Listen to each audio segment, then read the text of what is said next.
Okay, Derbyites. It's Emmy nominations day. We had a little chat this morning, and now we've had about 12 hours now to actually let these nominations sink in and let the snubs completely sink into. Charlie, if you could just sum it up, like what was your biggest surprise, your biggest jaw dropper from this morning's nominations? Probably how well Game of Thrones did. I mean, I had a feeling it would come out on top, but I mean, that is some 24 nominations. That is like West Wing Soprano level shit. That is just, that is just unbelievable. And we haven't seen a show get a series. Now, we've seen many series of movies get big nominations in the 20s, but we haven't seen that level in a long time. And I think this just adds to that the Academy across the board is ready to reward this show. Yeah, I think the last time this happened, it was NYPD Blue. Is that right? Or am I completely mistaken? No, I think The Sopranos or West Wing or possibly 6 Feet Under one year had like 23 nominations. Mm-hmm. And Zach, what about you? Like, what were some of your big wow moments? Well, I mean, one thing that made me exceptionally happy was seeing my Emmy MVP Michael Kelly get nominated for House of Cards. I went out on a limb and predicted him. I was also happy to see the number of nominations for Unbreakable Kimmy Schmidt, even though Ellie Kemper wasn't nominated. That was one of my jaw-dropping snubs. The thing that I was wondering as I looked at the list of nominees was, are we looking at the end of the traditional 3-camera sitcom, because there's not one nominated? Oh, yeah, that's true. Yeah, I mean, for last year, The Big Bang Theory was the sort of last bastion of that, and now it's gone. And it's all, I guess the closest thing we have is Modern Family to a traditional sitcom, and that hasn't gotten the number of nominations that it got in the past 5 years. I was really hoping Mom would catch on more. I feel like that's, of all the CBS sitcoms, that's my favorite. But really, it only had that one nomination for Allison Janney, just like last year. So they really are moving on. You're totally right. Mm-hmm. Yeah, they're not responding to that, and it's the same reason why I didn't pick The Americans to get into drama series. It was not too much, even though I thoroughly enjoy the program. It's just not. It wasn't clicking with the Emmy voters anywhere except music and Margot Martindale. I mean, the first season was understandable, but the second season and this season especially, she's hardly in the episode. So. It's not that they don't like it. I don't think they're watching it. They're not watching The Americans. They didn't do it last year. They didn't do it this year. I think that explains Margot Martindale's nomination, because if they had watched it, that slot would have gone to Lois Smith. Mm-hmm. That's true. Yeah. But yeah, you're right. Game of Thrones, the big winner on the drama side. Transparent was the big winner on the comedy side. And then, of course, Freak Show got 19 nominations. I think Tom is wrong, though. I love you, Tom, but I think he's dead wrong when he's like, oh, it's going to win. I don't think so. Well, Riley had a good point, and we're talking about this morning's Slugfest. It didn't get a writing nomination, Freak Show, but it did get directing, if I remember correctly. Yeah, it did. It did. I was looking at that. I was actually when Tom brought that up, I was sheet and right when I saw that right when Riley pointed it out. I think the most annoying thing is Best Comedy Supporting Actress, where we have 8 nominations, none of them for Eden Sher, none of them for Merritt Wever. Merritt Wever, my girl Merritt Wever. So those two didn't even make the top 8, Charlie. I know. But I will say one of the, and this is in my good, bad, and ugly. I mean, congrats to Niecy Nash. I have loved her for so many years. My first exposure to her was when she played Deputy Rainisha Williams on Reno 911 with the side hairline and everything, and her smart-ass attitude. Oh my God, she was so great on that show. and she is wonderful in getting on. I need to watch the second season, but she's fantastic on that show. Yeah, that was one of those did not see that coming moments for me. I haven't gotten into that show quite yet, and so it's a dark show. It's dark. Mm-hmm. Is it still on the air, or did it get canceled? I don't remember if it got. I think it might have gotten canceled. I'm not sure about that though. And just because you're canceled doesn't mean you're out. I mean, Kristen Chenoweth, she won for Pushing Daisies for the second season after that was canceled, so there is still a chance. Yeah. Mm-hmm. Blythe Danner won for the second season of Huff after that was canceled. And then we have 7 nominations for Best Comedy Actor, and none of them are Jim Parsons. Yes, Big is that Bang the biggest shock of the year? I guess. But one of them is still Don Cheadle. And none of them are Thomas Middleditch. How interesting that Silicon Valley, a 2-time nominee for Best Comedy Series, does not have any acting nominations. Mm-hmm. That is true. That is really strange. I thought the Critics' Choice win would boost T.J. Miller's prospects, but I guess not. But hopefully, we'll see. We'll see. Even Louie, which is a one-person show, that has more acting nominations than Silicon Valley does. It's bizarre. I think there is something. I thought it was funny how Ralph was saying that Silicon Valley is what he's predicting to win comedy series. To a degree, yes, I think that's kind of crazy, but I don't think it's completely. I think it's crazy, but it's not bonkers off the padded wall crazy. No. I think Silicon Valley could be a spoiler in this, in that of the 3 shows, of the 2 other, if you factor in that show, Veep and Transparent, Silicon Valley probably has the most solidified fan base. And if enough of those people are in that wider nomination pool or voting pool, that could be a very good thing for it. And you know what's interesting? Oh, go ahead. I was just going to say, I feel like a more likely scenario for that show would be wins in writing or directing as opposed to comedy series. Yeah. I think that... Like, it could be like more of a building towards a big win over the next couple of seasons for that show.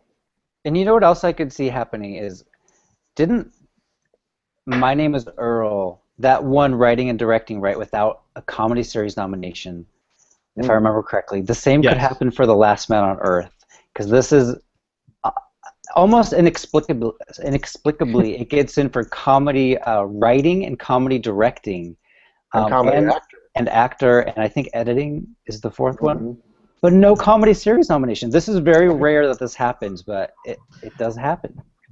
On that, I think what is also interesting is that if Last Man on Earth wins the directing category, the Emmys will have awarded Phil Lord and Christopher Miller before the Oscars did, after their egregious snub earlier this year when they weren't nominated for the Lego Movie. Yeah, you're How right. How sweet would that be? That would be amazing. And David Oyelowo, he could win an Emmy when his big story of the year was getting snubbed at the Oscars, just like Phil and Chris.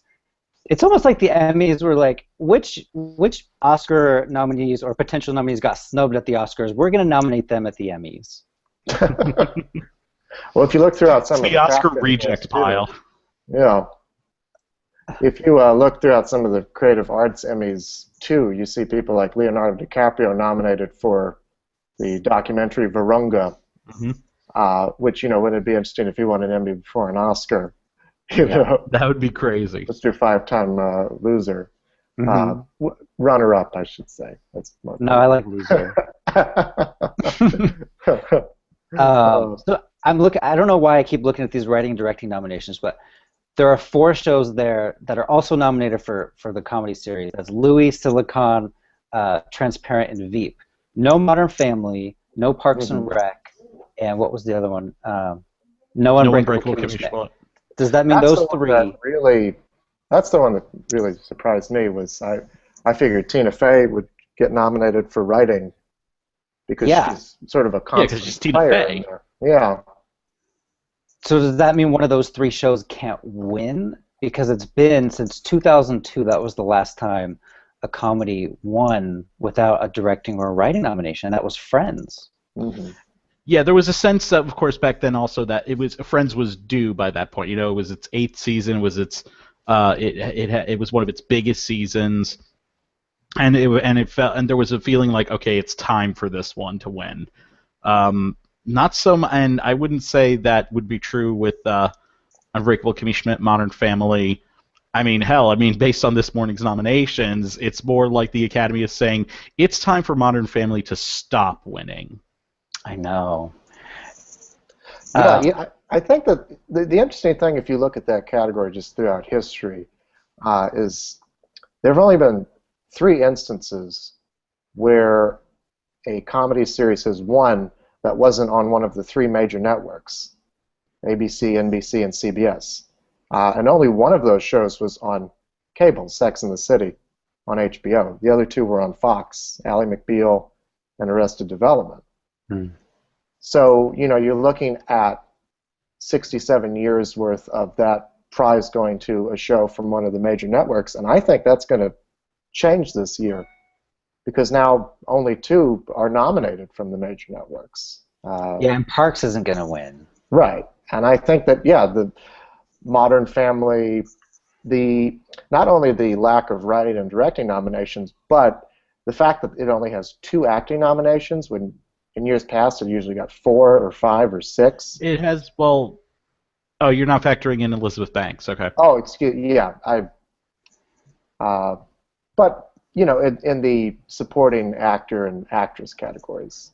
Yeah. Every actor in that ensemble would get nominated some years, and now it's just Ty Burrell and Julie Bowen. Yep.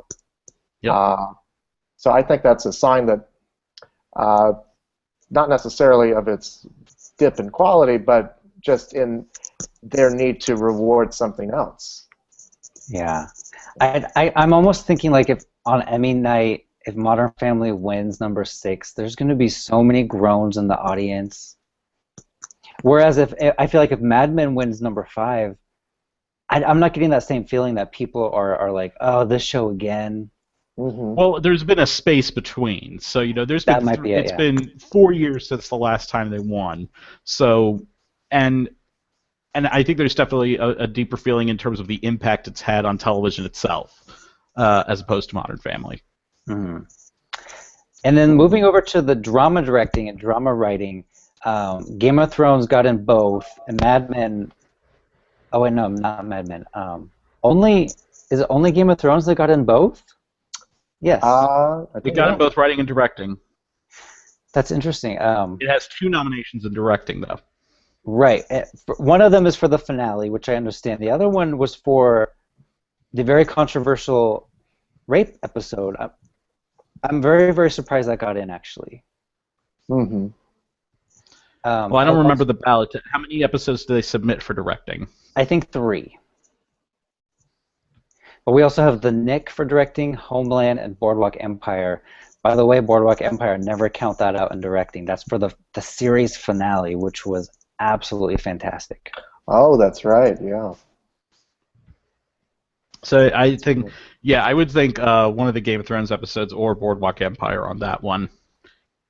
I can't pick in that category because, I mean, Leslie Linka Glatter is a DGA winner for this episode of Homeland. She's also a TV veteran. That's true. She's been nominated twice before. And also Steven Soderbergh's got name recognition. Oh, that's right. Soderbergh is the one who's nominated for the Nick. I forgot about that. I mean, anytime that they have a named director in one of those categories, be it Martin Scorsese or David Fincher, they've won. No, Quentin Tarantino didn't. Well, that's true, but But that was they can't all be winners. Sometimes there's exceptions to the rules. But in recent years, you've seen that. you know, when every time there's a big A-list film director working in television. I mean, Soderbergh did win, was it last year that was Behind the Candelabra? That was 2 years ago. Okay. But he is a previous Emmy winner. Yep. That's a good point. And then what are you guys thinking for writing? We have The Americans, Better Call Saul, Game of Thrones. For the finale, Mad Men for Lost Horizon, and Mad Men's finale. I think this is a lock for Mad Men's finale. Yeah, I agree. I'd say it is the front runner to win. The Better Call Saul episode, though, that's the 5-0 episode. That's the Jonathan Banks backstory episode. And I thought that was very, very well written. I could see that one winning. Do you guys want to talk about your predictions category by category? Sure, yeah. So let's start. I'm on the Gold Derby page for the list of nominations. Let's just start at the very top for Best Comedy Series. We've already kind of discussed it, but if you had to put your money on one of them, right now I'm sticking with Modern Family. Yeah? Am I crazy? No. I think you are. I don't think you are. I don't think you are, because I think, you know, it's still something I can see happening, as crazy as it is, and with, you know, only 6 nominations, I can still see that happening. I think that one of the reasons why Modern Family won 5 years in a row is because it sort of fits comfortably in between, you know, it's not The Big Bang Theory, but it's also not Louis, you know? So it's got traditional comedy values about it, but it's filmed in an untraditional way. But now it's sort of become the Big Bang Theory of the category. So I wonder if they're going to find a new favorite. Right now I'm predicting, I have Transparent at number 1. I don't think Transparent will win that. No? I really don't think, because, you know, we've seen dramatic stuff prevail in other races, but not in this one. And Ally McBeal, you could argue, yeah, but that was it was a show that was very silly at its core. So I think my money would be on either Modern Family or Veep right now. Yeah, Transparent, I agree with everything you just said. It's just not funny enough. And it's a really, really good show.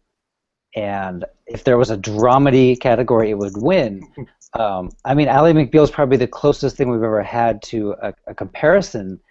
And you're right, that was a comedy. I mean, it was an hour-long comedy. And they had fantasy sequences and funny musical moments. There's really no Transparent-like show that's ever won here. Mm-hmm. Well, I may switch to Veep in the weeks to come. Hooray, I'm a trendsetter. I'm still going to stick with Modern, but I have Veep in second and then Transparent in third. But I would love Unbreakable to get in there and win. Does anybody think that could win? Because that was my favorite new show of the year. If only I had a writing or directing. I know, yeah. Yeah. I would. Next year. Okay, let's go down a little bit further down the list. So, comedy actor. This is a tough one. Well, if you go with the theory that Jeffrey Tambor is not funny, then who would beat him? Because he's the obvious front runner here. But I'm predicting him just because I wonder if maybe after losing for creating such brilliant characters on Larry Sanders and Arrested Development, they might say, you know what, we need to give him an Emmy. Yeah. I think if anyone, at least from my memory of the 7 nominees, I think if anyone right now could probably, you know, without knowing the episode submissions, I would say Will Fortes could be a very big surprise winner in this category. Yeah, especially if he submits one from the first 2 or 3 episodes before he becomes an a-hole, let's be honest. He completely dominates that pilot. He's in every scene, and you really feel empathy for him. I mean, he tries to kill himself in that. Mm-hmm. Yeah, no, right. And it's all him. Yeah. Mm-hmm. So if they're going for, you know, the best actor, it's probably Tambor. If they're going for the best comedy actor, it's probably Forte. Mm-hmm. Does anybody think maybe Louis C.K. could win that? No. Okay. Depends on the episode, but he's had Dynamite submissions before, and still has lost to either Parsons or John Cryer. So yeah, I wouldn't count on it. Also, I don't think anyone's ever won for playing themselves. Not outside of Guest. Mm-hmm. And that also hurts Matt LeBlanc too. Well, he's in fairness to him, he's credited as playing Matt LeBlanc, a version of himself. So. Oh, is that how he is on the ballot? Yeah, it's Matt LeBlanc as Matt LeBlanc. Oh, I didn't know that. Yeah. Well, that's what. Whereas I believe Mel Brooks on the ballot this year is credited as himself. Oh, I see what you mean. Okay, interesting. Comedy actor. And also, I have to say, I told you Billy Crystal would not get in for the comedians. I told yo asses, and y'all didn't listen to me. Well, how did you know that? How did I know that? Because I'm smart. Because I am so smart. SMRT. I put him in 2 days ago. I actually took out Middleditch and I put in Crystal, so I would have lost either way.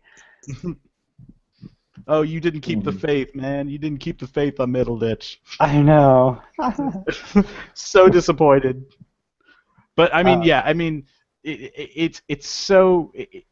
I did not see the comedians getting into this. It just did not ring as something that would be very Emmy friendly. But Billy is Emmy friendly. He just was on the telecast last year giving that beautiful tribute to Robin Williams. Yeah, but just because he did something he did something really well there doesn't mean they're going to nominate him for what would be subpar work here, or at least what they view to be subpar. Subpar. That's what they didn't nominate him, so it obviously was not what they were. It's not to the level that they were hoping it would be. You're wrong. Okay, let's move on. We have to speed this along. Comedy actress. I'm going out on a limb. I'm going all in for Amy Poehler. 500-point bet. It's a done deal. Am I right? I've still got Dreyfus for right now, but depending on what episode Poehler submits, I might switch to her. I kind of wonder about Amy Schumer, since she's sort of an it girl right now. Oh yeah, that is the one. That is the real wild card in this race. Although she has 4 opportunities to win something. So it might not necessarily be in acting. I mean, I think she's nominated for writing and directing too for the show. And also as a producer of her show. That's right, yeah. So I mean, she has 4 opportunities to win, but an acting win means that they can, have her on the telecast accepting an award. Also a writing win. They'll have that writing category. It does? Okay, yeah. And so directing. Remember with these the 2 different ceremonies. I know, it's crazy. Yeah. I think also Lisa Kudrow could be one to watch out for. She has a very good. I keep on wanting to say tape, but honestly, who the hell has tapes anymore? She has a good episode that she could submit and could be very, very, very formidable in this.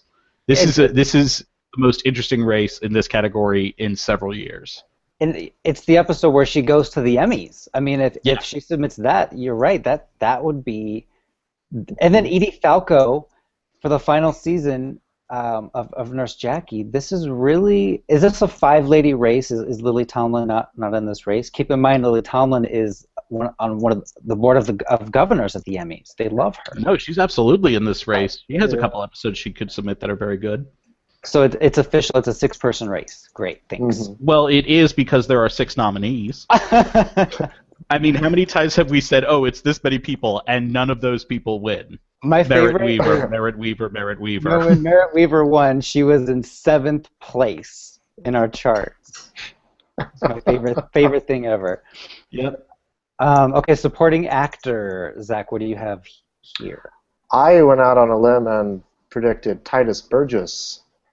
Oh yeah. So, and then I put Tony Hale at number 2 and Ty Burrell at number 3. Yeah, I think that Keegan-Michael. I mean, this was one of the big surprises. Keegan-Michael Key getting in for Key and Peele. I love him. I think he's fantastic, especially when he plays President Obama's anger translator, Luther. That is like one of the greatest characters in sketch comedy from the past decade. And didn't he do that at the White House Correspondents'? I think so. Yeah, I think he did. Also, but Andre Braugher's one to watch out for. He has some really good episodes this year on Brooklyn Nine-Nine. He has some really good episodes where he's actually, they really stepped up the game for his character this year. So he could be a very serious threat here, depending on what episode he goes with. And he is a previous Emmy winner too. So. Yep. And I'm predicting Tony Hale, so we're all going somewhere different. Tony Hale's episode, I think it's the second one of Veep where he has that screaming fit with the president. It's the stuff Emmys are made of. I mean, this is a tight race too. This is crazy. Comedy supporting actress Allison Janney. Yeah. No, it's a tough race. It's a tough race. I mean, Anna Klumsky is also going to be very, very, very big in this category. I can tell you. The episode that she has with her, just like Tony Hale, you know, basically calling out Julia Dreyfus on her bullshit. It's great, and the speech she has towards the end is perfect. Yeah, you're That's right. actually who I'm predicting too, Anna Klumsky. Mostly, I'm voting for shows that I like, and seeing if maybe my tastes don't never align with Emmy voters, but maybe this will be the year. I feel like I have to stick with Janney because I made this big proclamation a while ago saying that she would win 3 years in a row for this character. So I'm one down, and I'm going to predict her this year and next year just to make sure that I stick to my guns. But I also hear that she has a great episode where she wakes up in bed next to her lover who has died in his sleep or something like that. So I haven't seen it. I'm going to wait to see if that's when she submits. I can't wait to watch it. Okay, so let's move along. Drama series. This is tough. No, it's not. This is the easiest. This is the easiest one. You think it'll be Game of Thrones? I mean, talk about a show where has there ever been anything like that's won for drama series? Lost, 24. I mean, there are genre shows definitely that do not fit the mold. Right. And I guess Breaking Bad doesn't normally fit that either. Neither did The Sopranos. Yeah, the mold is getting broken year after year, and I mean, this just the way the season ended, which was airing right before Emmy voting. I'm sure the quality of those final episodes is what accounted for the 24 nominations. I mean, if it had ended with a whimper, maybe 15 nominations, but 24. I think it's telling because, I mean, it doesn't surprise me that show received that many nominations because it's such a crafts-heavy show. So you'd expect nominations for cinematography and production design and costumes and makeup. But the fact that it got so many major nominations in writing and directing and acting, I think that's telling that there is support across the board for it. Yeah, I got four of its acting nominations, including both Emilia Clarke and Lena Headey, which really surprised me that they both got in for this. Yeah, I thought Headey was a slam dunk, but Clarke was more of a shocker. Yeah, that was, and I think that's really probably the most that and the two nominations in directing are probably the most telling thing about this. The thing about Game of Thrones also is that yes, it's a fantasy show, it's normally associated with a very specific type of viewership, but this show has brought that sort of very genre, very fanboy type show and brought that into the mainstream. The same way Lost did, and Twin Peaks did, although that didn't win. But it took something that would normally be considered, just for a certain segment of people, and it actually brought it into the mainstream. So I think that's really helping it. That's a good point. And Riley made a good point this morning. He said, I think Tom O'Neill was saying how Mad Men was going to win, and Riley said, but you know, Mad Men missed out on a directing nomination for its finale, which there's no excuse for that. And I think he's right. Mm-hmm. So you think there's no sort of sentimental push for that to win? If I remember correctly, in 2007, The Sopranos was not nominated for the finale for directing. It did win directing for another episode called Kennedy and Heidi, but it did not. But the finale, Made in America, was not nominated. It still managed to win drama series. Breaking Bad's finale was nominated, right? But who won last year? Yes. I can't remember. True Detective. Oh, you're right. Okay, the tracking shot. Yep. Drama actor, is Chandler going to beat Ham for the second time? If he does, set fire to the Nokia. They renamed it. It's the Microsoft Theater now. Yeah. Oh, it's not the Nokia anymore? It's the Nokia's same location, not relevant anymore? They just renamed it, so it's the same location. No, what am I going to do with all my stock in Nokia and Ericsson now? But yeah, I think this is a done deal for John Hamm. Mm-hmm. I think the sentimentality factor is in play here. He also is really, really good in his finale. Mm-hmm. It's He's kind of very surprising good in it. that He has some great scenes in there, but I mean, he does have serious competition. This is not a weak field. Right. You know, Daniels is going to have the finale of The Newsroom. Kevin Spacey will probably have some good moments in his episodes. Bob Odenkirk has several that he can choose from that are very, very good for him. You know, if we want to talk about speeches winning Emmys, how about the bit in the finale of Better Call Saul where he's in the old folks' home doing the bingo? Yeah. And he just loses it. That could be a player here. And if there's two things that we know about Emmy voters, it's number one, they don't like good-looking men. So that counts us out. And number two, they're not sentimental. You know? That's true. Well, they do like Bryan Cranston and Aaron Paul. They're very, very good looking. But then again, I have to revise my dream journal and have it be more updated. I'll get so many angry emails from Emmy winners asking why I don't think they're attractive. And the Emmy tally, if you're keeping track at home, Mad Men has lost 34 acting nominations. It has 3 more this year, so they're up to 37. Mm-hmm. I don't think anyone's predicting Elizabeth Moss or Christina Hendricks, right? So no, that's potentially 2 more losses. So that'll be 36 losses, and John Hamm winning. That's. I don't know. Christina Hendricks could. I think she's a player in that race. You know, it's a very wide open race, and especially because the one that I was hoping would get in, Lorraine Toussaint, is not in there. Oh, me too. mm-hmm. I think that is a travesty. We had the same good, bad, and ugly, putting her in the bad and ugly for getting snubbed. Yeah, I really, oh God, I was so hoping for her. Baranski probably, I think, if I remember correctly, I think she has an episode or 2 that she could submit. Uzo, you know, I wasn't predicting she was going to get in, but you know, she's gotten in, and she has an episode or 2 of some great episodes of Orange Is the New Black. Yeah, never bet against Uzo. She gets into all of these award shows. She even wins a lot of them too, which is. I'm always surprised when that happens, but when I think about it, I'm like, yeah, that kind of makes sense when I think about it. But I'm not predicting Uzo for that one.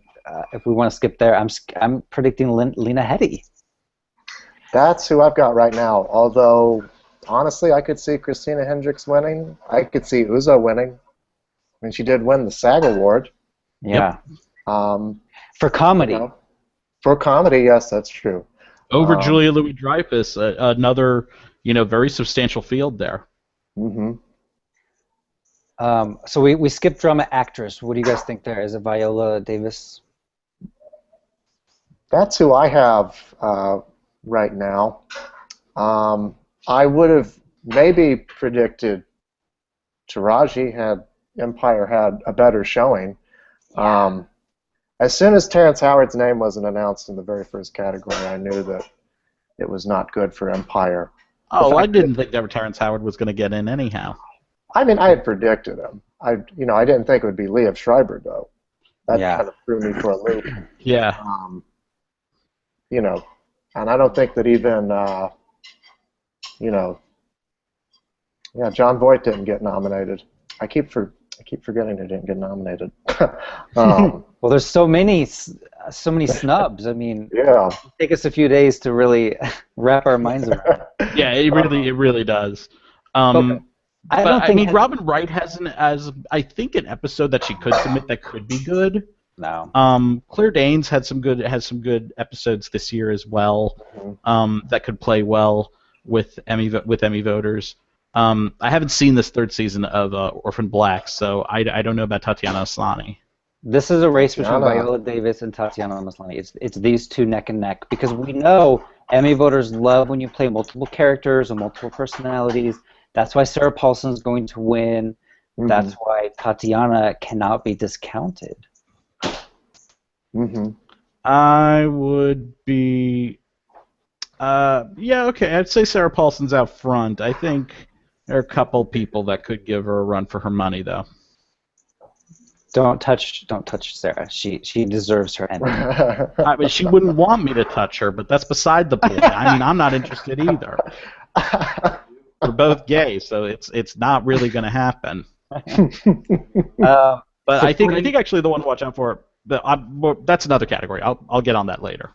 Supporting actor. I have Jonathan Banks. I mean, this is the people that brought us Breaking Bad, which won 4, 5, 7, 8, 9 acting awards. I mean, Jonathan 4 for Banks. Cranston, 2 for Gunn, and 3 for Paul. Yeah. That's a lot. I mean, and he was nominated for the same role for Breaking Bad, so we know that he has a lot of support. Yeah, and I mean, a win for him for Better Call Saul could feel like a win for Breaking Bad. Yeah. Which I'm sure that there were a lot of people who probably voted for him that year.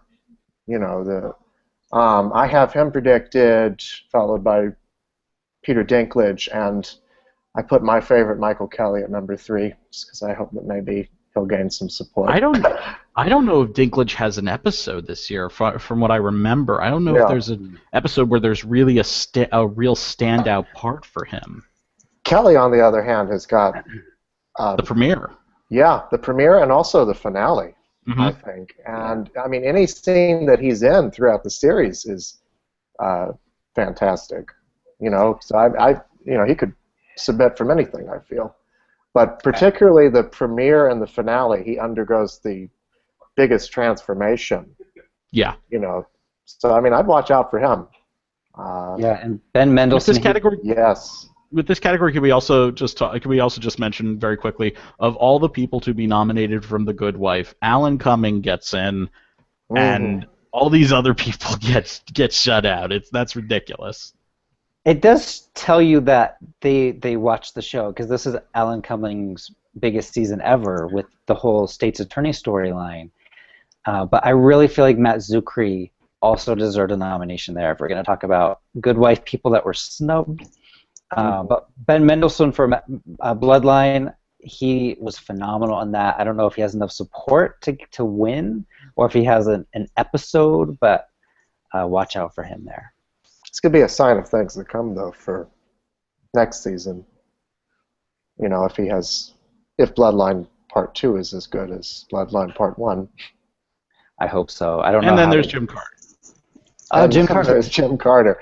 It's something that Joanne Froggatt, got nominated over Maggie Smith. That is still blowing my Mine was always just an automatic nomination. And the thing is that there was actual material for her this year that would have been a very justifiable win. Her character had a great story arc this season, and that just blows my mind that she's not in here.